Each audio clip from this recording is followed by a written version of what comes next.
Oh pardon, excusez-moi, j'étais en train de réparer notre vaisseau. Mais non, c'est un décor, on est à la télévision. Ah, vous alors.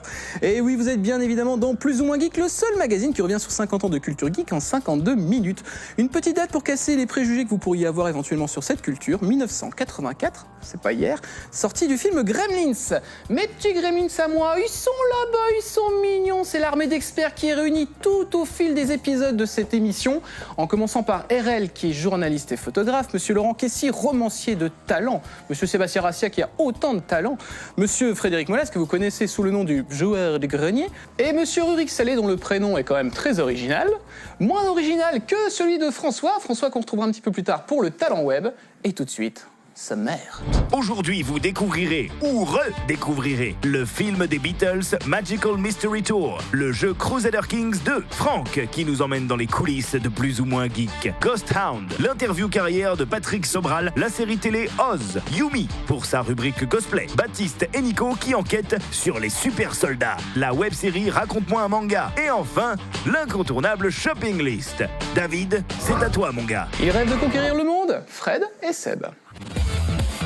Rubrique jeux vidéo avec Fred et Seb. Car oui. On va peut-être pas conquérir le monde, on va commencer par l'Europe, déjà, pour commencer. Soyons modestes. Ouais, voilà. Parce que le jeu, parce que de toute façon, les États-Unis, enfin l'Amérique n'était pas découverte encore à l'époque où le jeu a lieu. Puisque je vais vous parler de Crusader Kings 2, donc, qui est un jeu qui est sorti en 2012, qui est très addictif, si on aime bien les jeux de gestion. Je vais vous montrer quelques images, déjà. C'est pas hyper impressionnant, parce qu'en fait, c'est juste des cartes et des tableaux. Donc le jeu se passe tout au niveau de l'Europe jusqu'à peu près jusqu'au mont Oural à l'est, jusqu'au niveau du Moyen-Orient à peu près, parce qu'on a la Terre Sainte, ça va jusqu'en Irak. Donc le jeu commence en fait en 1066 à l'invasion de l'Angleterre par William le Conquérant. Donc le but c'est d'incarner un noble de n'importe quel pays d'Europe et de faire grossir son pays, de perdurer dans le temps. Je précise quand même pour les téléspectateurs que ça, c'est l'art de nous parler du dictateur que tu es censé devenir. Bien sûr. Ouais, quelque part, en fait, tu peux aussi te contenter simplement, tu peux simplement te contenter de vivre dans ton petit coin, de mener ta descendance, de bien placer tes enfants, etc., pour avoir des bonnes alliances. Quiétude. Mais oui, c'est Voilà, ça qui est cool. C'est un jeu d'humaniste. Ouais, c'est ça. Et là Le où truc qui est marrant, c'est changer complètement l'histoire, en fait. oui, c'est complètement. changer l'histoire, ce qui arrive très souvent, parce que moi, par exemple, dans mes parties, en général, l'Angleterre, suite à un mariage un peu bizarre, l'Angleterre se retrouve sur le contrôle de la Norvège. En fait, si par exemple, en fait, je vais prendre l'exemple du Royaume de France. Moi, j'aime bien commencer avec le duché de Toulouse. C'est curieux. Ben oui, non, parce que c'est assez sympa, le duché de Toulouse, il est assez petit pour commencer, donc c'est mieux de commencer petit et ensuite de devenir grand, parce que en tant que roi, tu passes ton temps à gérer les emmerdes avec des vassaux qui te font la gueule, qui se déclarent la guerre entre eux, qui machin. Le petit peuple, on peut jamais compter sur le petit peuple. Et qui du coup quand tu as besoin de leurs troupes, à chaque fois ils te disent ah non, on va pas vous envoyer de troupes, machin, débrouillez-vous. Du coup en fait, quand tu es roi, tu es presque moins puissant que quand tu es duc finalement. C'est assez paradoxal. Ce qui est intéressant, c'est que là je parle de la guerre, mais déjà on ne peut pas s'étendre, on peut pas aller piquer le territoire du voisin comme ça gratuitement. À cette époque, il fallait un casus belli pour déclencher la guerre. Alors ça peut être parce que tu as un descendant d'un autre royaume qui est dans ton royaume et du coup tu vas aller prendre possession d'un comté en son nom. Alors c'est très compliqué de déclarer la guerre à ses voisins. Sauf pour les Arabes, parce que là, tu peux leur déclarer la guerre comme tu veux, en fait. Parce que pour les territoires infidèles, tu as le droit de leur prendre autant de territoires que tu veux. C'est le pape qui t'autorise à le faire. Mais donc c'est un jeu qui va plaire. Dans le contexte de l'époque, c'est réaliste. Mais par contre, pour la petite info, je crois que c'est la première fois parce qu'on prépare quand même cette émission en amont, quand même, il y a beaucoup de travail. Ça nous arrive. Et c'est la première fois que je vois passer une de vos chroniques où je tape un petit peu vite fait sur Internet pour voir de quoi ça va parler avant de les autres fois, tu l'avais jamais fait. Non, si je l'ai fait, mais ça m'a pas donné envie de l'acheter. Alors que là, je l'ai acheté. Il y a plein de bonnes idées. Le but, en fait, c'est presque plus. Le jeu se fait plus en période de paix qu'en période de guerre. Par exemple, tes enfants, quand ils naissent, tu vas les placer. Tu vas dire ma fille de 10 ans, je vais la marier avec le vieux souverain qui en a 45, mais du coup, ça va te permettre de faire des alliances. Enfin, c'est très Game of Thrones. Il y a ce côté-là, en tout cas. Oui, complètement. D'ailleurs, il existe un mode Game of Thrones pour ce jeu. Ça change quoi par rapport à Age of Empires ou le. Ça n'a rien à voir. Oula, non, ça n'a rien à voir. Pas du tout. C'est du SR, c'est de la stratégie. Oui. oui, non, ça n'a rien à voir. Là, on est dans un vrai wargame, jeu de gestion. Là, c'est complètement différent. Là, c'est vraiment. Là, il y a rien. Je veux dire, l'aspect militaire, il existe, mais il est complètement. C'est pas l'intérêt du jeu. L'intérêt du jeu, c'est vraiment de vivre en temps de paix. C'est les intrigues. C'est genre, est-ce que je vais tuer ma femme parce que ça va m'apporter. Parce que ça va, c'est tout. Parce que ça va. Voilà, ça va. Enfin, c'est un jeu très intéressant. Franchement, c'est très addictif. Et quand on commence, c'est dur à prendre en main, c'est très dur. Mais quand on commence à le maîtriser, vraiment, on a du mal à le lâcher. En tout cas, merci parce que vous m'avez fait dépenser de l'argent. Donc, je vous ai gardé une petite facture, hein, les gars. Entre nous, quoi. On va enchaîner avec l'Inside. Alors, vous savez que l'Inside, d'habitude, on va au cœur des grands événements geeks de la planète. Et bien là, finalement, quel est le plus grand événement geek de cette planète? Moi. C'est nous. C'est nous. C'est nous. C'est nous. Allez, tout de suite, on retrouve Franck qui va être plongé dans les coulisses de cette émission. Alors, si vous voulez savoir tout ce qui se passe entre les prises, qui est derrière ces caméras qui nous filment de partout, la réponse est tout de suite. Plongé au cœur d'un grand événement. Voici l'Inside. Oui, un tournage de plus ou moins geek, c'est aussi épique que le tournage du Seigneur des Anneaux. On va donc vous faire découvrir l'envers du décor avec... Salut à tous, c'est Franck. Si vous vous demandez pourquoi je suis là, ben c'est tout simplement parce que je n'ai rien à faire. Non, pas du tout, c'est un Inside un peu spécial puisqu'on va parler de plus ou moins geek. Comment se fait une émission? Je suis sûr que vous vous êtes déjà posé la question. Et ben moi je vais vous répondre, je vais vous dire comment ça se passe, qui travaille derrière et devant la caméra. Et puis ça va être super cool. Allez, on y va. Parce qu'après 6 mois de préparation, il est temps de passer à l'action. Voilà, ces personnes qui sont tous là derrière moi, et ben ce sont juste des doublures lumière, à part David qui fait sa propre doublure lumière parce qu'il n'accepte pas que quelqu'un d'autre prenne sa place. Un tournage, c'est 40 techniciens qui vont être obligés d'écouter de nombreuses bêtises. Est-ce que tu peux nous parler un peu de ce que tu fais? Là, on est en train de positionner les caméras pour bien les avoir séparément ou en plan de deux. On règle un peu tous les cadres possibles qu'on peut faire. D'accord, et pourquoi tu as un casque du coup? En fait, ça me relie avec les infos du car régie. Et dans le car régie, il y a le réalisateur, c'est les ordres. D'accord. Donc là maintenant on va aller au car régie, c'est là où tout se passe. C'est là que sont reliées les 8 caméras et les 300 mètres de câbles. Là on a un car régie, ça s'appelle comme ça, où il y a plein d'écrans de télévision à l'intérieur et puis il y a des personnes qui s'occupent justement de la réalisation qui se passe sur le plateau. Donc il y a David Aremza qui est justement le réalisateur, c'est un peu le Big Brother de plus ou moins geek puisqu'il a plein d'écrans en face de lui et il va décider du pré-montage. Laurent est persuadé qu'on met dans le car régie les gens esthétiquement moins beaux. Ce qui est faux, on le confirme, regardez. Bonjour, David, réalisateur, depuis 6 mois. Alors, en quoi consiste ton métier en fait? C'est lui qui, avec ses petits boutons, va mélanger les différentes images, communiquer avec les gens du son pour les envois de jingle ou autres, et qui va faire en sorte que la sauce prenne. Donc, comme je disais, comme pour un orchestre, un chef d'orchestre qui fait fonctionner les différents instruments tous en même temps. Est-ce que tu peux nous parler de ta script? Mais c'est elle qui va parler d'elle-même. Oui. Bonjour, moi je m'appelle Réjeanne, je suis script. C'est-à-dire que je suis un peu le bras droit du réalisateur. Et donc elle a tous les éléments de mise en image et de son d'un contenu. Et elle suit en fait comme un copilote dans un rallye qui donne en fait les informations avec une anticipation pour que le conducteur puisse suivre la route sans prendre un arbre. Voilà, en gros c'est ça. Eh ben merci beaucoup. Ah mais vous parlez très bien tous les deux. C'est peut-être parce que vous êtes belge. Je pense qu'il y a un truc. Pendant ce temps, ça se prépare en plateau avec une équipe au top de sa forme.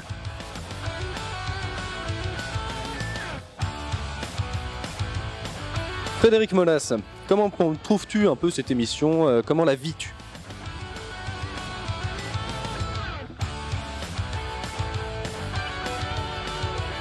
C'est la télé? Oui, c'est ça. Toujours.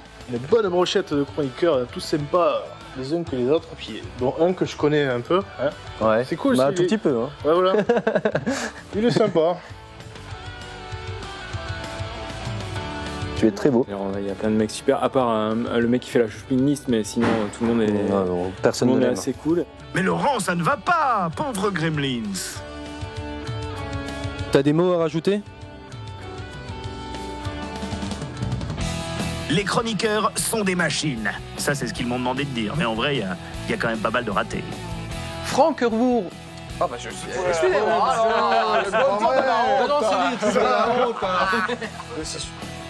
Ah bah attends, on t'appelle pour dire... Alors ça, ami, c'est... Vas-y, c'est qui? Je rêve de voir Rurik dans la petite boutique de Yumi. C'est pas encore le cas. Oh mon Dieu. Se revendiquer plus ou moins. Et je finirai avec les répliques cultes que je... Oh. Et je finirai avec les deux phrases qui, j'espère, deviendront cultes le jour où je serai... Oh. J'entendais yes. Rurik veut la place du chef, il s'est déjà limité. On dit au revoir à la caméra. Comment déstabiliser Rurik en 3 secondes? Réponse. Tu vas nous parler de Joséphine Ange Gardien. Bien sûr, qui est assez gore à ses heures. Quelques numéros qui ont été... Oh, je fais... Il me parle de Mimi Mati, la merde. Qu'est-ce que vous voulez que je fasse avec ça? Ah, bonjour la Belgique.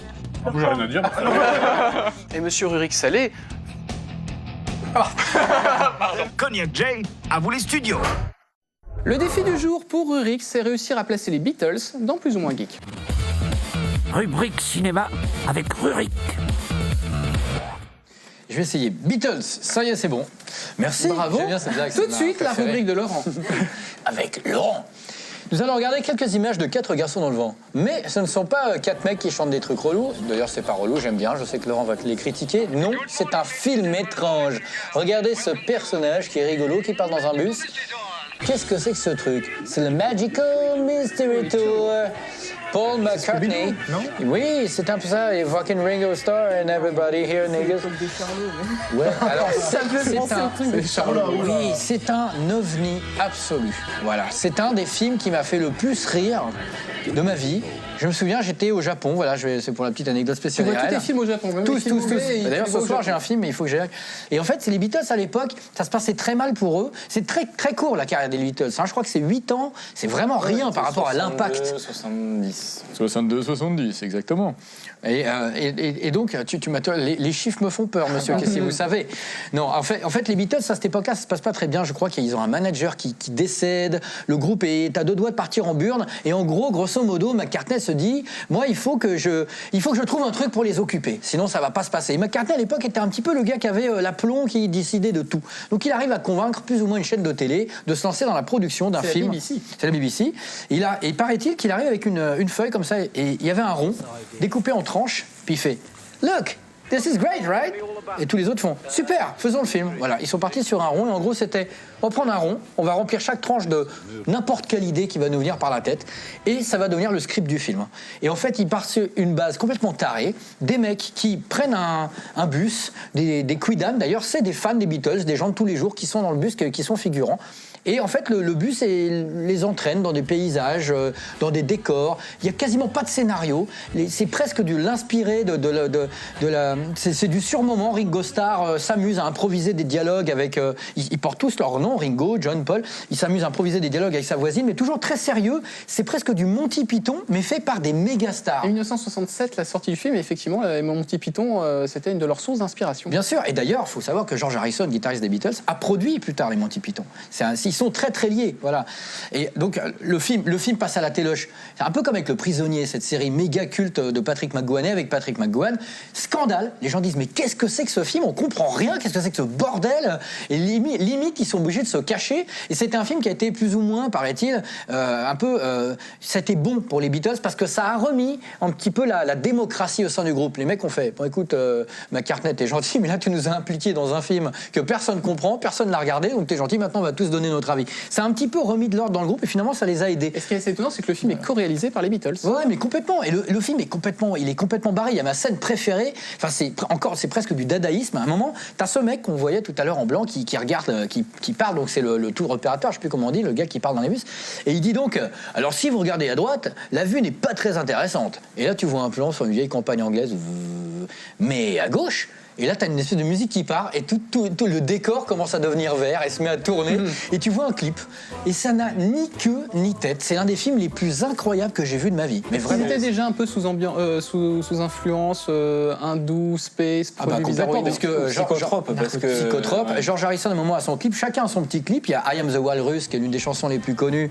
Il y a aussi The Fool on the Hill. The Fool on the Hill. Là, c'est McCartney tout seul parce que les autres n'étaient pas là. Chacun a son petit clip. Et donc, on voit à un moment George Harrison qui chante à la Ravi Shankar, par terre, avec les images qui se dédoublent, avec une espèce de sitar. Enfin, c'est complètement barré. Ça n'a ni queue ni tête. Vraiment, faut être clair. Il y a vraiment des scènes, t'as l'impression que c'est du Monty Python Flying Circus. Et je me dis vraiment, à l'époque où on donne aux gens qui ont trop de gel dans les cheveux de l'argent pour faire Never Say Never, hein, les petits Justine Bibet, tous ces petits ramassis de fromage moisi, et ben, je me dis qu'à l'époque, des méga stars comme ça avaient le courage de faire un film aussi fou. Et s'il n'a séduit quasiment personne à l'époque, parce que c'est quasiment le cas, au fur et à mesure des années, comme Le Prisonnier, il a gagné un statut intouchable au point de ressortir récemment en DVD, en Blu-ray, remasterisé avec McCartney qui en parle, etc. Et il y avait d'ailleurs McCartney, ou je sais plus qui, était très content de dire qu'à l'époque, il y avait quand même quelques personnes qui écrivaient, dont des vieilles dames qui écrivaient pour dire « J'adore votre film », c'est sûrement avec un T anglais à 4 heures, ils écrivent, hein, ils font « J'adore votre film, c'est plein de couleurs, c'est positif, c'est beau, c'est gentil pour les gens, merci les Beatles d'avoir fait le film ». Des personnes âgées qui sont décédées quelques semaines après, je crois. Bien sûr, d'avoir trouvé le film. En tout cas, j'ai envie de dire, moi, c'est merci les Beatles pour le film, c'est formidable. Magical Mystery Tour, you watch with the eyes, et il l'aime beaucoup, hein, s'il vous plaît. Merci. Et maintenant, je vais chanter Help! I need an interview carrière, help! Ne bougez pas, c'est le moment de l'interview carrière. Tu rêves de travailler dans le monde de la BD, tu as pris un job alimentaire qui ne te plaît pas? Ne perds pas espoir, Moussaillon, car Patrick Sobral est l'exemple à suivre. Après 12 années passées comme décorateur sur porcelaine, il est désormais l'un des auteurs les plus prolifiques de la BD avec la série Les Légendaires. Comment s'est passée cette transition entre la porcelaine et la BD? La question serait plutôt l'inverse, parce qu'en fait, j'ai commencé par la bande dessinée. Je fais de la BD depuis que j'ai 5 ans, je crois, mais c'est vrai que je m'étais jamais dit que ça allait être ma vocation. Enfin, c'était une passion, pas une vocation. Mais comme j'étais effectivement plutôt doué pour le dessin, je me suis orienté vers un métier professionnel qui était celui de décorateur sur porcelaine. Mais la BD n'a jamais quitté ma vie, quoi. Et c'est au bout de quelques années, c'était fin 2002, j'ai senti qu'il me fallait quelque chose de nouveau dans ma vie, un renouveau, j'avais envie de changer d'air. Et c'est là que je me suis dit, tiens, mais pourquoi j'essaierais pas de vivre de ce qui a toujours été ma passion, c'est-à-dire la BD. Donc j'ai plaqué mon ancien job. J'ai commencé à démarcher auprès des éditeurs avec différents projets BD. Quelles sont tes influences? 90% de mon trait vient du manga et principalement d'une série animée qui était Saint Seiya, Les Chevaliers Zodiac, qui est la série qui m'a le plus influencé. Après, j'ai d'autres influences qui sont le cinéma, la BD, la littérature, le jeu vidéo. Je suis une sorte d'éponge qui a absorbé beaucoup de choses durant mon adolescence. J'en fais un mix et je le ressors à travers ma BD. Donc c'est vrai que ma BD est un mix de manga de par le dessin, avec un ressenti franco-belge. Il y a beaucoup de choses. Il y a de multiples influences, je ne pourrais pas les citer toutes, mais c'est une somme de toutes les influences, de tout ce que j'ai lu. À quoi ressemblaient les Légendaires au début? À quoi ressemblait le projet des Légendaires au début? Il ressemblait au tome 1, tout simplement, c'est-à-dire quelque chose de pas encore très bien construit, d'assez maladroit, plutôt amateur. Je ne suis pas très content de mes premiers tomes parce que je ne cernais pas encore bien l'univers. Je veux dire, je ne l'ai pas suffisamment travaillé en termes de recherche, d'études de personnages lorsque je l'ai proposé. Parce que j'y croyais pas à ce projet-là des Légendaires. Je l'ai fait parce que j'avais pas d'autres idées en tête. Et c'est vrai que lorsque je l'ai fait, que j'ai fait les 10 premières pages que j'ai présentées à l'éditeur, c'est des pages que j'avais fait un peu à l'arrache et à la va-vite. Donc pas du tout quelque chose de construit, de professionnel. Malgré tout, ils ont accroché. Ils ont eu le nez plus que moi sans doute et on a signé avec ça, mais je regrette maintenant de ne pas m'être plus préparé parce que les Légendaires, c'était à des kilomètres de ce que je voulais faire au départ dans la bande dessinée. Mes premiers projets étaient déjà dans le style manga, mais étaient des projets beaucoup plus adultes, très gore, très violents, vraiment pas de la BD jeunesse. Et c'est parce que ces projets-là n'ont pas été acceptés que je me suis dit, bon, on va tenter jeunesse, voir ce que ça donne, mais sans penser que ça allait être mon truc, alors que maintenant je trouve que je suis fait pour ça.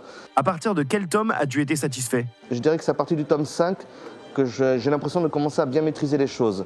Les 4 premiers tomes, même si j'en aime l'histoire, j'ai vraiment l'impression que c'était les étapes par lesquelles je devais passer avant d'avoir la qualité graphique du 5. Le 5 n'en reste pas, c'est pas mon album préféré pour autant, mais c'est à partir du 5 que je me dis, ok, là c'est un bon album. Et c'est vrai qu'à un moment donné de la série, autour des albums 9 et 10, j'ai donné, je dirais, un grand coup de pied dans la fourmilière, Et j'exposais les bases de ma série pour faire une série beaucoup plus sombre, beaucoup plus épique. Je sentais que pour bien m'éclater, il fallait que je raconte une histoire beaucoup plus sombre, beaucoup plus dramatique. Et c'est vrai que ma série a connu une très forte évolution à partir du tome 9, où c'est maintenant une BD beaucoup plus destinée aux adolescents qu'aux enfants. Pourquoi t'approprier La Belle et la Bête? C'est arrivé à un moment donné où justement j'avais l'impression que je tournais en rond avec les légendaires, justement avant cette fameuse phase où j'ai décidé de faire évoluer la série. Et je me suis dit, je suis en train de perdre le goût de cette série. Et je me suis dit, il faut que je fasse autre chose, que je retrouve l'excitation de la création. Et c'est vrai que du coup je me suis dit, tiens, c'est peut-être le moment de montrer que je sais faire autre chose que les légendaires. Et du coup j'ai fait l'anti-légendaire. Donc j'ai fait une BD avec un trait beaucoup plus réaliste, pas une once d'humour, quelque chose de très noir, hein, très glauque. C'était de la dark fantasy. Et c'est vrai que c'est à partir de là que j'ai fait évoluer la série des légendaires avec quelque chose de plus mature, parce que je savais que j'en étais capable grâce à la BD de La Belle et la Bête. Comment t'es venue cette idée? Lorsque j'ai pensé faire une BD La Belle et la Bête, je me suis dit, voilà le genre de conte que tout le monde connaît, mais qui ouvre extrêmement de possibilités. Pour le coup, je m'étais acheté l'œuvre originale, hein, et j'ai été très surpris de voir à quel point c'était très court. Ça fait une 40aine de pages. Et il n'y a aucune description. On ne sait pas à quoi ressemble la bête, si ce n'est qu'elle n'est pas belle. On ne sait pas à quoi ressemble la belle. Les personnages n'ont même pas de nom. En fin de compte, j'avais l'impression de lire un résumé de La Belle et la Bête en lisant l'œuvre originale. Les adaptations cinématographiques, elles, sont beaucoup plus riches que l'œuvre originale. Et je me suis dit, c'est peut-être à mon tour d'apporter une vision différente de la chose. Et la première idée qui m'était venue, c'était sortir du cliché un peu loup-garou de la bête. Je ne voulais pas en faire un fauve, un animal. Je me suis dit que ce serait plus intéressant d'en faire quelque chose de minéral, de végétal, et à partir de là, tout l'univers s'est créé assez facilement. Une fois que j'avais fini La Belle et la Bête, je m'étais mis à délirer qu'un jour ce serait peut-être adapté au cinéma, et je m'étais toujours dit, si un jour ma BD devait être adaptée au cinéma par un réalisateur, j'aimerais que ce soit Christophe Gans, hein, qui avait réalisé Le Pacte des loups. Tiens, ce serait marrant que je lui envoie ou pas la BD, donc je ne l'ai jamais fait, mais j'ai appris il y a quelques mois qu'il va réellement faire... pas de ma BD, mais qui va réaliser sa version de La Belle et la Bête. J'aurais peut-être dû vraiment lui envoyer ma BD et peut-être qu'il aurait voulu l'adapter. Donc c'est une anecdote assez marrante, quoi. Peux-tu revoir notre Geekman à ta façon?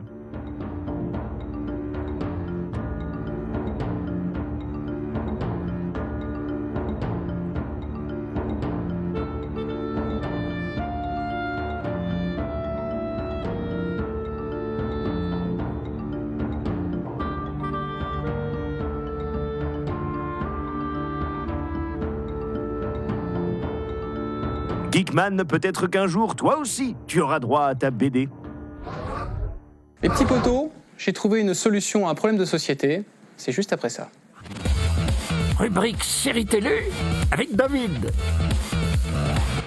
Parce que oui, les jeunes tournent mal, les amis. Les jeunes sont des délinquants. Les jeunes, qu'est-ce qu'ils veulent? Ils veulent des produits illicites, ils veulent boire de l'alcool, ils veulent faire des trucs de fou. Et moi, j'ai la solution. Il faudrait juste qu'on leur diffuse cette série-là, dont on va voir quelques images. Tu m'étonnes.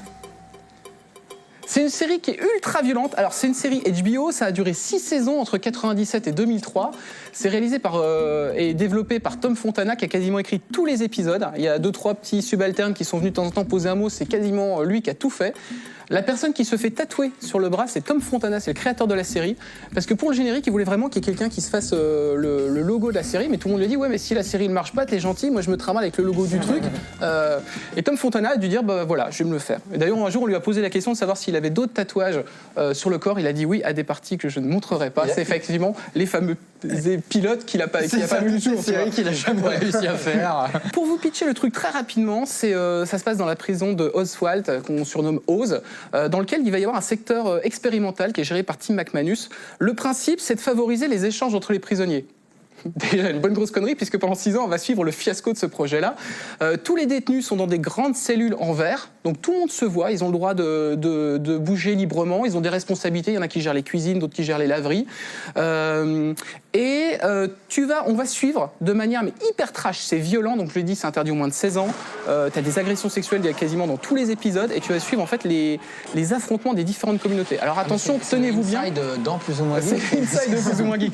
Non mais en fait, tu vas voir t'as les musulmans, t'as les blacks qui gèrent tout un trafic de drogue, t'as les Ariens, les nazis nazis sont très présents dedans. T'as les bikers, t'as les Irlandais, t'as les Italiens, t'as les Mexicains. Donc tu vas avoir 10 communautés qui vont passer 6 saisons à se foutre sur la gueule, mais vraiment de manière hyper dure. Pour vous dire, la première séquence du premier épisode, t'as un mec qui arrive dans la prison de Oz, qui va avoir dans ses petits bras la tenue de prisonnier, la savonnette qu'il ne faut pas ramasser, plus la petite serviette, et il se prend un coup de cutter dans le flanc, et le mec tombe raide mort par terre.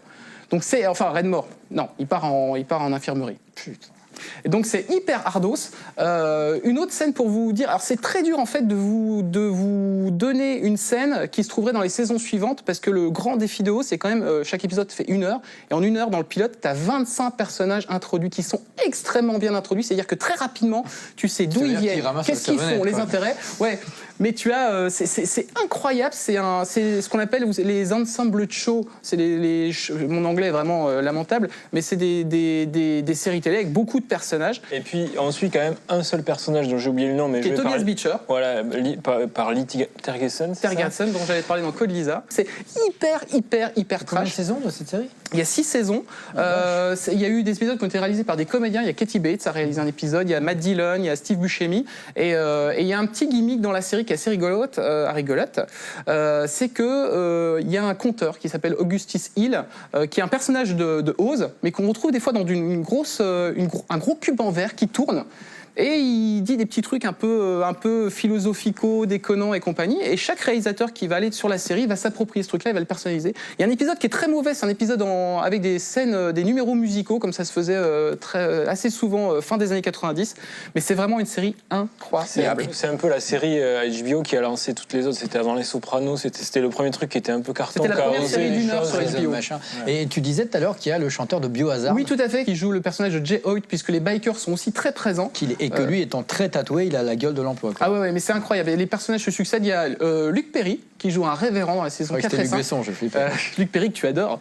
Et voilà. Donc, lui et Richard Grieco. Là, c'est vraiment... Dernière petite anecdote, c'est les comédiens s'étaient passé une astuce dans la série. Ils s'étaient rendu compte que quand ils arrivaient en retard sur les plateaux, ou quand ils se comportaient plus ou moins bien, ils se rendaient compte que soit leur personnage mourait quelques épisodes plus tard, soit ils étaient violés.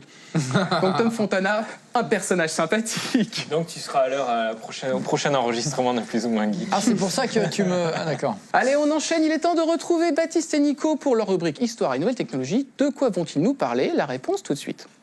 Rubrique Histoire et Nouvelles Technologies avec Baptiste et Nico. Bien, boss. Aujourd'hui, on enquête sur quel sujet? Super soldat. C'est parti. C'est parti. Si vous aimez cette thématique, vous aimerez les jouets G.I. Joe, le côté mecha de Pacific Rim du maître Guillermo del Toro, le jeu de figurines Warhammer, Terminator, L'homme qui valait 3 milliards et son roman originel Cyborg de Martin Caidin, ou encore le jeu vidéo Mass Effect 2. Bon, patron, cette fois, ça n'a pas été facile, parce que le thème du super soldat est un thème relativement sensible, et vous allez voir que le premier point que j'ai trouvé dans ma partie histoire traite des super soldats d'Adolf Hitler, la fameuse Waffen-SS. Ces soldats étaient choisis par leurs compétences physiques, intellectuelles, donc c'était des gens qui étaient drivés de A à Z pour devenir des super soldats. Moi, je pense personnellement, avec les informations que j'ai eues, que la plupart étaient dopés aux amphétamines, et c'est un petit peu ce qui leur a valu cette fameuse réputation de super soldats. Alors moi, patron, je vais vous parler d'exosquelettes, puisque c'est ce qui me semble le plus plausible. Alors maintenant, on oublie totalement Robocop, Universal Soldier, on est plutôt sur la technologie employée dans Crisis, les super soldats de ce jeu vidéo bien connu. Le premier exemple, c'est le robot, ou du moins l'exosquelette de la société RB3D, qui est une société gouvernementale. Ce robot permet de porter des charges jusqu'à 50 kg et son avantage, c'est qu'il est 100% électrique, contrairement à beaucoup de concurrents outre-Atlantique et en Asie. Pour moi, ce robot n'est pas lié à la logistique. En réalité, c'est pas fait pour porter des charges lourdes, comme ils veulent bien nous le faire croire, mais c'est bien pour augmenter la force des soldats français et européens en cas de conflit militaire. Pour faire la liaison des super soldats, on va parler du super soldat, peut-être le plus charismatique, que tout le monde connaît, Captain America. Vous l'avez vu dans les films, dans les comics. Ce personnage représente, pour les Américains, indirectement, pendant la Seconde Guerre mondiale, l'antinazisme. Il existait une petite division de soldats américains qu'on appelait les soldats Coca-Cola. Les Américains testaient la cocaïne dans le coca, afin de voir si ça pouvait doper les soldats sur le terrain. Les super soldats En tout cas, c'est super soldats de la Seconde Guerre mondiale. Pour en revenir à nos investigations, je vais vous parler d'un autre exosquelette qui est développé par des Japonais, qui s'appelle HAL, H-A-L. Cet exosquelette, il est puissant, léger. Il augmente la force de 2 à 10 fois celle de celui qui le porte. Il est utilisé dans le domaine médical et il a 5 heures d'autonomie parce qu'il est 100% électrique. Il dispose d'électrodes que vous allez mettre en contact avec la peau et va intervenir directement au niveau du signal neuronal envoyé au muscle. C'est-à-dire qu'un patient qui a perdu l'usage de ses jambes va pouvoir se remettre à marcher quasiment en imaginant qu'il va marcher. Moi, j'ai trouvé un point dans l'histoire supplémentaire. Ça, c'est vraiment de l'histoire. On va parler des fameux guerriers de Sparte. Donc, qui sont tous connus, qu'on a vu dans le film 300, dans les comics. Il y a une sorte de mythe autour de cette histoire qui est assez extraordinaire. J'ai l'impression que toutes les armées du monde ont été influencées par ces fameux 300 guerriers de Sparte. On peut utiliser la technique, on peut utiliser la force et l'entraînement, mais on peut aussi utiliser la génétique, la science. Et j'en prends pour exemple un point qui nous bloque aujourd'hui uniquement à cause de l'éthique médicale. Et j'insiste bien sur ce point, patron. Dans les années 80, fin 70, on a créé des porcs qui sont génétiquement modifiés dès la naissance pour pouvoir récupérer leur peau à leur mort et en faire du cuir. Parce qu'il faut savoir que le cuir de porc n'est pas utilisable. Et donc, ces cochons avaient une peau de vache, littéralement. Ça permettait vraiment d'augmenter le flux industriel.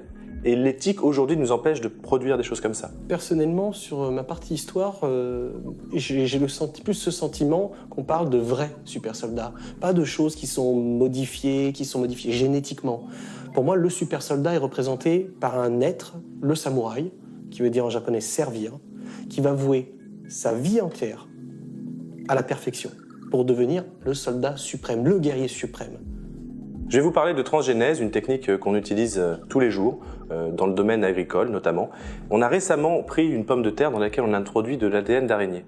Et figurez-vous que cette pomme de terre, au bout de quelques jours, produisait du fil d'araignée. Imaginez un petit peu les possibilités qu'on peut avoir autour de tout ça, sachant que le fil d'araignée est éminemment plus solide que du fil d'acier. Moi, j'ai plus qu'un dernier point. C'est une histoire qui date des années 20. C'était Staline qui avait mis au point par un fameux professeur, j'ai dans mes notes son nom, un nom assez exceptionnel, Iranov. Ce professeur avait mis au point une sorte de mutation génétique entre l'homme et les singes. A priori, ça n'a jamais abouti de façon officielle, mais déjà au début du siècle, les grands dictateurs de ce monde imaginaient les futurs Marvel d'aujourd'hui. Pour conclure, je pense qu'aujourd'hui, il est parfaitement possible de réaliser des armées surentraînées, droguées, génétiquement modifiées, mais que l'éthique médicale nous en empêche. Nous espérons tous les deux que ces informations seront utiles à l'organisation. Les super soldats ou super cosplayers, il n'y a qu'un pas et que je franchis tout de suite. Rubrique cosplay avec Yumi. Salut à tous. Aujourd'hui, 4 indices pour découvrir mon invité. Indice numéro 1, le manga se passe en plein Tokyo. Indice numéro 2, c'est bourré d'histoires parallèles. Indice numéro 3, le personnage est tiré d'une mythologie. Indice numéro 4, elle roule en moto. Je vous laisse quelques secondes pour réfléchir.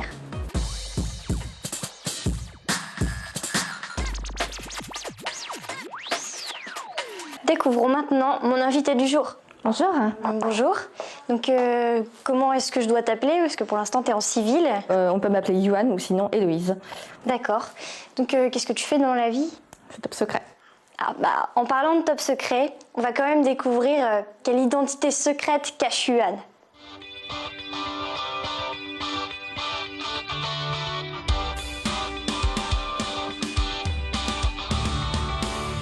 Donc, tout de suite, nous allons passer en revue le cosplay de Yuan. Donc Yuan, déjà, tu peux nous expliquer ton choix? Celti de Dulalala, c'est un personnage qui m'a tout de suite... Waouh! Elle a pas de tête, c'est... Oh, qu'est-ce que c'est? Qu'est-ce qui se passe?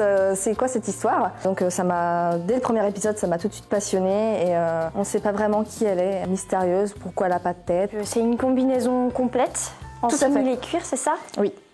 En un seul morceau, donc en fait fermé par ici, par la fermeture. Donc comment déjà t'as trouvé pour ta combinaison? Alors j'ai été sur Google, j'ai tapé catsuit pattern en anglais, donc combinaison intégrale le patron. Le tout premier lien c'était le site internet sur lequel j'ai commandé le patron.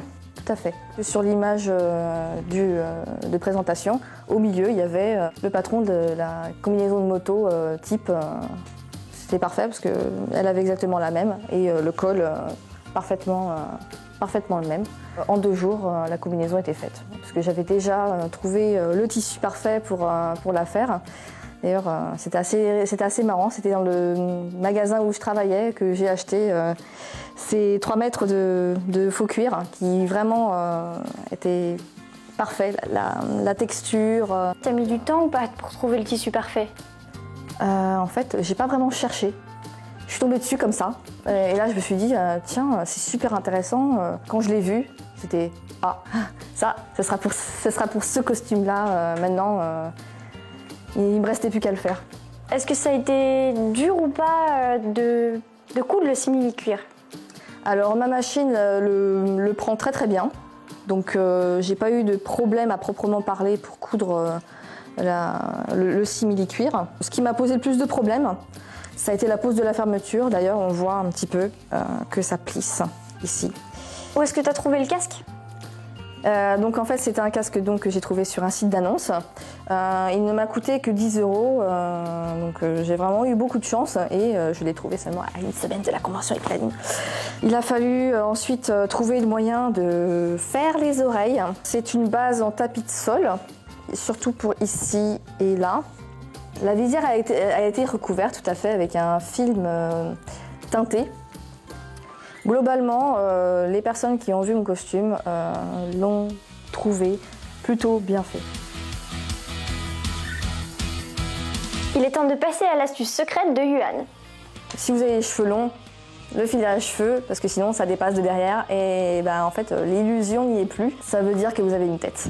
Donc de toute façon, l'astuce infaillible pour les perruques, c'est toujours de porter un filet à cheveux. Même quand on a les cheveux courts, ça peut toujours dépasser un petit peu et c'est vraiment pas joli. Le cosplay de Celty, c'est 3 mètres de simili-cuir, 20 heures de travail sur le casque et 1 semaine et demie de rush. Coupé! On reste dans la culture japonaise avec cette fois-ci le tour de Rel, notre petite dernière de l'équipe. Rubrique culture japonaise avec RL. Quand Lane rencontre Ghost in the Shell, ça donne Ghost Town. Ghost Town. Donc un petit aperçu de leur petit en images. Déjà, il y a un lycée. Voilà. Donc c'est une série de paranormal. Il faut savoir que c'est une création originale de Masamune Shirow. C'est pas pour rien que je parle de Ghost in the Shell. La production IG, c'est aussi eux qui ont travaillé sur pas mal de projets Ghost in the Shell. Et Lane, c'est pas non plus pour rien, c'est pas gratuit. C'est le même réalisateur qui s'appelle Nakamura Yutaro, qui avait aussi travaillé sur Kino no Tabi, et le même série-compositeur. On retrouve toutes les innovations qu'il y avait avec Lane, les ambiances sonores, un peu le son baignoire qu'il y a, les bruits un peu cryptés, etc. Un petit peu comme quand Sébastien parle, je crois. Mais pourquoi toi? Mais pourquoi toi? Non, on retrouve toute cette innovation-là. D'ailleurs, c'est marrant parce que les épisodes, ça s'appelle des focus, et dans Lane, ça s'appelle des layers, alors que partout, ça s'appelle des épisodes, en fait, ils se prennent pas la tête.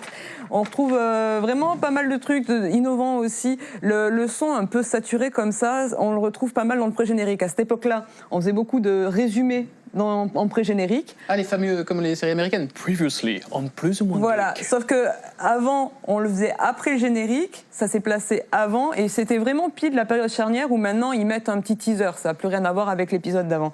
Et pour pas faire un truc trop banal, on a les images de l'épisode d'avant, mais avec des bruits épouvantables, super stressants, qui posent vraiment bien l'ambiance. Et j'ai envie de dire, mais quel est le pitch? Oui, voilà. C'est ça. Alors, le pitch, ça va énerver Fred à 80%. Il y a bien le lit. Elle a 3 ans. En fait, il faut alors elle a 6 ans, c'est une gamine. Hein,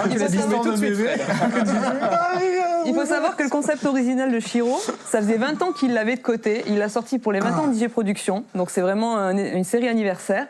Et c'est un concept sur le fonctionnement du cerveau. Donc tout ce qui peut être hallucination, hypnose, expérience de mort imminente. C'était ça qui allait énerver Fred, moi. Non. Alors le problème, c'est que les personnages de Shiro étaient beaucoup plus âgés. Finalement, c'est des collégiens. Voilà, donc on a 3 collégiens, mais ça c'est pas. En fait, quand on apprend que les personnages de Shiro étaient plus âgés, on dit, ben oui, c'est logique en fait. Donc tu vois, ça pourrit pas l'histoire. Voilà, t'es content? Non, je crois pas. Donc en fait, les trois garçons ont chacun subi des traumas.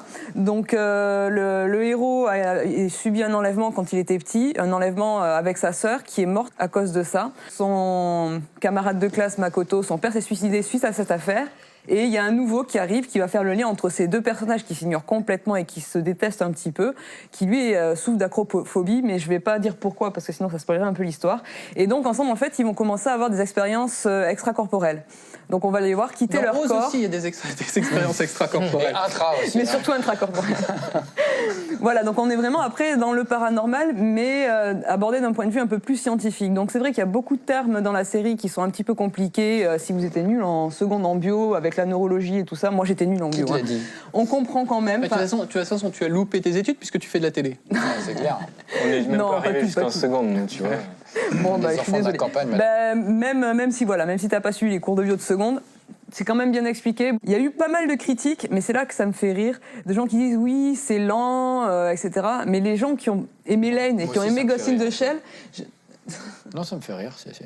Non, mais tu vas voir, c'est que les gens ils disent ouais, j'ai aimé Lane, j'ai aimé Ghost in the Shell, mais t'aimes parce qu'on t'a dit que c'était bien, parce qu'en fait c'est vraiment le produit de ces deux séries, c'est flagrant. Donc les gens qui disent ouais, j'ai pas aimé Ghost in, ils savent pas que c'est de Shiro, ils savent pas. Donc il faut que tu leur dises que c'est bien et ils vont aimer aussi. Bah non, mais c'est ça. Des fois je me dis mais c'est des gens qui ont pas de discernement. Vous avez des goûts de merde. Parce que voilà, donc si vraiment vous avez Lane et Ghost in the Shell, vous pouvez vraiment qu'aimer cette série. Voilà, à découvrir. Si vous aimez pas, vous avez un goût de shot et vous pouvez écrire à RL. Et on reste dans la culture japonaise avec François pour son talent web et on se retrouve juste après avec plein de petites choses. C'est le moment de découvrir un nouveau talent web. Salut les copains, alors pardonnez cette mine fatiguée, c'est parce que je suis en train de battre le record du monde du nombre d'heures passées devant un ordinateur sans dormir. J'en suis actuellement à 54 et j'espère... Excusez-moi. Oui, le record du monde est de 2 semaines. Ah mais c'est un Coréen, ça c'est sûr. Hein. Oh, c'est pas grave, je vous propose de regarder un talent. Si vous êtes aussi nul que David en manga, oui, n'ayons pas peur des mots, malgré les efforts d'Erel, son cas est désespéré, alors plongez-vous très vite dans la seule web série qui peut l'aider. Je suis réalisateur, je suis monteur, je suis organisateur, et voilà, c'est déjà pas mal. Hein. Tu joues aussi dedans. Je joue, et oui, c'est moi qui fais le narrateur, Mangano-sama. Entreprise face à la mort, mais aussi et surtout... Comment est née l'idée de la série ? J'ai commencé à faire du film amateur à la fin des années 90, j'ai toujours aimé ça. Et puis il y a eu la conjonction de plusieurs paramètres. L'acquisition de la chaîne No Life. Quand j'ai vu ce que faisaient ces personnages qui avaient commencé dans la vidéo amateur, dans le film amateur, quand je les ai vus réussir à monter une chaîne, ça m'a un petit peu motivé. J'ai toujours aimé les mangas depuis très très longtemps. Si tu mixes un petit peu tout ça, si tu mélanges, j'adore le noir et blanc aussi. Donc voilà, tu arrives à quelque chose qui s'appelle Raconte-moi un manga. Alors, Raconte-moi un manga, ça parle de quoi ? En fait, c'est comme si on lisait la bande dessinée, sauf qu'on n'a rien à faire, on a juste à regarder un écran. Ravie de vous rencontrer, je m'appelle Otonashi Kyoko et je suis la nouvelle concierge. Alors Godai, dis-lui que tu t'en vas. N'importe quoi, j'ai jamais dit ça, voyons. Qui trouve-t-on dans l'équipe ? Mon rôle principal, c'est d'être le webmaster de Raconte-moi un manga. Donc c'est moi qui ai créé le site internet, qu'on est à sa 3e version maintenant. Moi, je m'occupe principalement des décors à la base. Et tout ce qui est éléments graphiques comme les onomatopées, les bulles, tout ça à rajouter. Quelle est ta source d'inspiration ? Alors la première inspiration, c'est les mangas, bien évidemment. Surtout, on va dire, je suis fan de ce qu'on pourrait appeler rétro, on va dire fin des années 70, début des années 80. Mes mangas vraiment de prédilection, c'est Akira de Otomo. J'aime aussi beaucoup Tezuka, tout ce qu'il a fait pratiquement, surtout Bouddha, Hinotori. En animation, j'aime bien Isao Takahata. Le Tombeau des Lucioles, par exemple, qui est énorme pour moi. Où se tourne la web-série ? Alors derrière moi, c'est un fond vert qu'on a fabriqué en 2009 qui nous permet de tourner les épisodes de Hermum, Raconte-moi un manga. On a commencé à bricoler de l'éclairage de jardin. Le caméscope, on a pris c'est un caméscope que tout le monde peut acheter, un caméscope lambda. On essaye toujours de se servir du bricolage pour arriver à notre série. Comment a évolué la série ? Déjà, il faut regarder le premier épisode pour voir un petit peu l'évolution. On n'avait pas encore ce fond vert là. On était, on va dire, 4 acteurs maximum.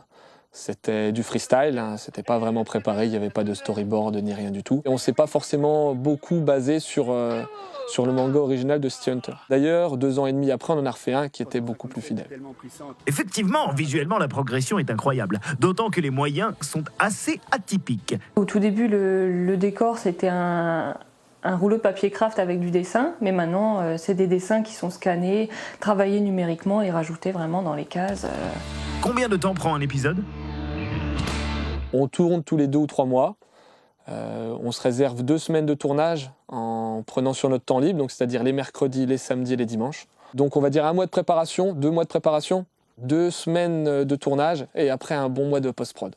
Ah oui, vas-y, c'est pas mal ça.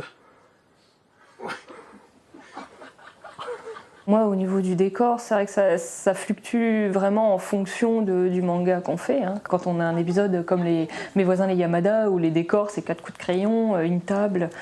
20th Century Boys, les décors étaient quand même beaucoup plus compliqués. Ça s'étale à peu près sur 3 semaines pour un épisode, on va dire. Il y a les brouillons, repasser à l'encre, scanner, nettoyer les dessins numériquement, et puis les retravailler vraiment, puis mettre les couleurs, pas vraiment, mais les nuances de gris, les textures, tout ça. Quels sont vos épisodes préférés ? On va dire Maison Ikoku. One Piece parce que c'est vraiment le gros épisode, il y avait beaucoup de monde en tournage, on s'est bien marré et voir le résultat qui était vraiment bien. Un vrai, n'a pas honte d'exposer ses attributs mâles au grand jour. Un de mes préférés, ça reste Detroit Metal City, DMC, du fait que je joue le personnage principal, qui a une double personnalité même. D'un coup, il joue le gentil chanteur de pop tout douillet, et d'un autre côté, il faut qu'il incarne le chanteur de métal très brut. Si vous avez pas de film pour l'acheter, piquez-moi. Un dernier mot ? Le même dernier mot, le sempiternel même dernier mot. À bientôt pour de nouvelles aventures encore plus fabuleuses. Voilà, Raconte-moi un manga, et d'ailleurs, ils cherchent des partenaires pour une future saison. Alors si vous, devant votre écran, vous avez envie de devenir un philanthrope, vous nous contactez, on vous filera toutes leurs coordonnées. Celui à qui il ne faut pas donner d'argent, parce que je trouve qu'il en a déjà beaucoup trop, c'est Franck, c'est la shopping list. Tout de suite, la shopping list. Bonjour à tous et bienvenue dans cette nouvelle shopping list. La vache, c'est violent. Je t'avais dit de jamais venir sur le plateau. Non, je viens du futur en fait, je ne suis pas ton double. Eh oui, c'est ça, faut que t'arrêtes de venir m'embêter pour rien. Mais si, c'est très important, je dois te dire quelque chose de primordial. T'es pas coiffé. Voilà. C'est tout. Mais il a raison. Oh non, c'est affreux. Je vous avais déjà parlé de Sonic All-Star Racing sur la console Wii U, un jeu de course où vous vous transformez tout au long du parcours, vous pouvez donc rouler, voler ou même naviguer sur une vingtaine de circuits, et Sega a sorti une édition limitée sur 3DS avec la possibilité de télécharger des bonus ainsi que de jouer online. Evil Dead 3, l'Armée des Ténèbres en Blu-ray et en 3 versions HD. Je ne dis pas une ni deux, mais bien 3 versions HD, messieurs, dames. Et si vous n'avez toujours pas vu ce film sur H, un héros qui a une tronçonneuse greffée au poignet, eh bien c'est à regarder absolument. Avec une pointe d'humour, du n'importe quoi et des petites références, je suis sûr que ce film va réussir à vous satisfaire. Pas comme certains. Je parle toujours de films. Attention. HeroCorp chez Soleil French Comics. Si vous avez aimé la série créée par Simon Astier, vous aimerez sûrement le comics qui va se pencher sur la jeunesse du groupe HeroCorp. Ça se déroule 30 ans avant les événements de la série télé et ça nous apportera plus d'informations sur l'organisation et ses héros. L'intégrale de Spider-Man chez Panini Comics. Marvel nous sort encore un énorme bouquin de plus de 300 pages sur l'univers de Peter Parker. Ce pavé va regrouper toutes les histoires de l'homme araignée durant les années 1974. Il y a même des planches avec des couleurs qui débordent un peu et j'aime bien le style grunge des années 70, ça me rappelle un peu l'enfance que je n'ai jamais eue. Ah, bien joué, t'as rajouté une petite touche dramatique, ça attire la sympathie des téléspectateurs. Rex Fabula chez Doki Doki. Omari est un jeune garçon discret qui arrive à bien manipuler les autres mais qui refuse qu'on lui donne des ordres. Un jour, il se retrouve dans un monde parallèle où les règles sont bien différentes de celles de la Terre. Mais ce personnage têtu va refuser de se laisser contrôler par qui que ce soit et c'est ainsi que commence un long combat. C'est un thriller fantastique qui se termine en 3 volumes et moi j'aime bien. Le tunnel chez Tonkam. Bon, j'avoue que dans la shopping list, je ne parle pas souvent de films ou même de livres glauques, parce que c'est pas vraiment mon truc. Mais je suis quand même obligé de diversifier mes sélections et pour cela, je ne fais que vous chroniquer des mangas complètement chelous à ne pas mettre entre les mains d'un enfant. Le tunnel est un terrifiant recueil d'histoires à nous glacer le sang.